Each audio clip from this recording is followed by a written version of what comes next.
it is a strange time. But what I have seen recently, and I don't know if you've seen this as well in the States, people, since Corona has become such a big issue, I don't see as many people worrying about uh, gender studies. I don't see as many people worrying about feminism. It seems like because we now have an actual thing to be worried about, that whole the whole idea of, okay, when people don't have anything to worry about, they make things up.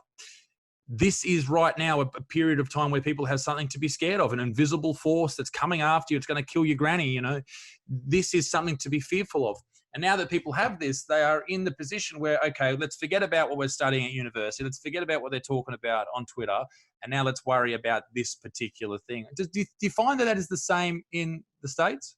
Yeah, it is. And I'm actually thrilled about that. I've sent out a couple tweets on this, that suddenly the gender pronoun stuff and the social justice people and screaming about bathrooms and the rest of it, it feels pretty freaking irrelevant right now.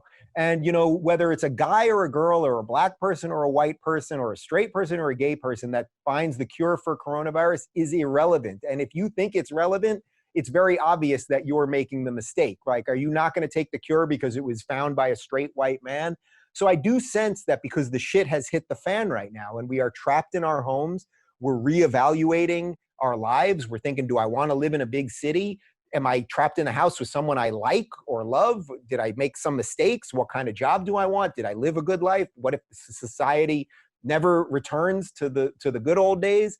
I think there are so many people reevaluating the whole freaking thing, which, by the way, mainstream media completely ignores. I mean, they keep us caught in the political fight of the day.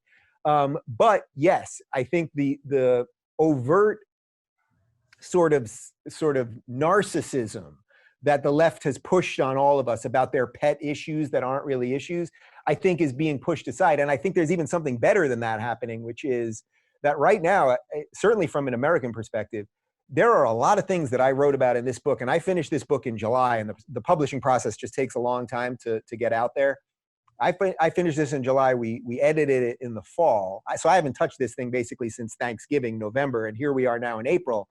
And I am seeing ideas that I put in here, like states' rights. That's a huge issue right now in the United States, which hasn't been talked about in a long time. But suddenly, people are talking about states' rights. Can New York and Montana open up under the same circumstances? I mean, New York has a crazy condensed population, especially the metro area.